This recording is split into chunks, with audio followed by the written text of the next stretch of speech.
Bonjour, eh bien, nous allons faire la correction de l'exercice 3. Il s'agit de regarder la stabilité de carbocations et des carbanions. Donc j'ai, d'une part, sur cette vidéo, j'ai eu l'intelligence de retourner le téléphone de façon à vous éviter, vous, de vous tourner la tête, hein. Normalement, ça doit fonctionner.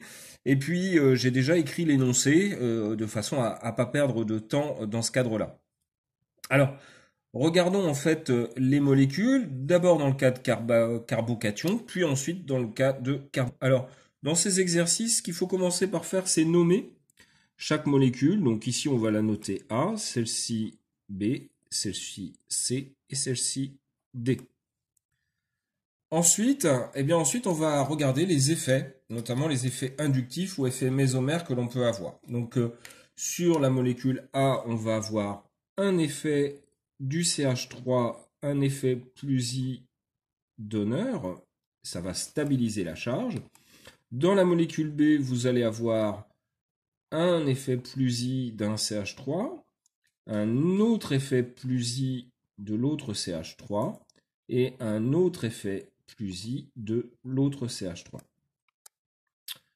La molécule C a un effet plus I, un autre effet plus I, et la molécule D a un effet plus I ici.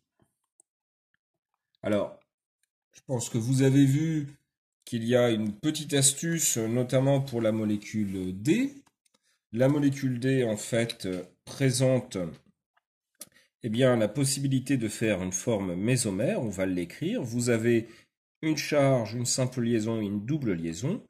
Vous pouvez écrire une forme mésomère qui tout simplement fait le rabat de la double liaison ici pour créer cette molécule suivante.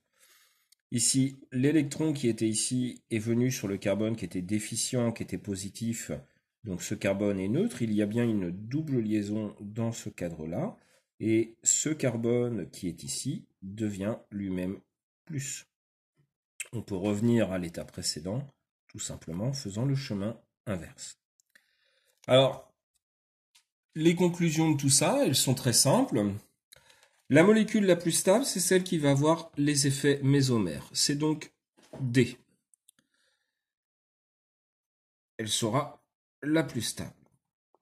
Elle sera plus stable que quelle autre molécule? Eh bien, la molécule B, qui a 3 effets inductifs, 1, 2, 3, plus stable que la molécule C, qui a 2 effets inductifs, et plus stable que la molécule A, qui a un seul effet inductif. Moins stable ici. Donc voilà pour la résolution du cas carbocation. On va passer maintenant au cas carbanion. C'est assez simple. En fait, on va réfléchir de la même façon, à savoir que la différence ici, c'est que le carbone est négatif. Alors au niveau effet inductif de la molécule A, on a toujours un effet plus I. De la molécule B, on a toujours un effet plus I du CH3, un effet plus I de l'autre CH3 et un effet plus I de cet autre CH3. Pour la molécule C, on a un effet plus I ici, un effet plus I ici, et la molécule D a un effet plus I ici. Je vais reporter encore les molécules, le petit nom des molécules, A, B, C et D, comme nous l'avions fait précédemment. Et là, on va réfléchir à cette situation, notamment la situation de la molécule D. Pourquoi la molécule D? Parce que, comme auparavant, vous avez une charge négative, une simple liaison et une double liaison. On peut faire des mésomères. Alors cette fois-ci, pas exactement pareil, c'est la charge moins qui va se déplacer comme ceci pour se positionner là-dessus. On n'oublie pas la flèche à double sens, attention, c'est très important.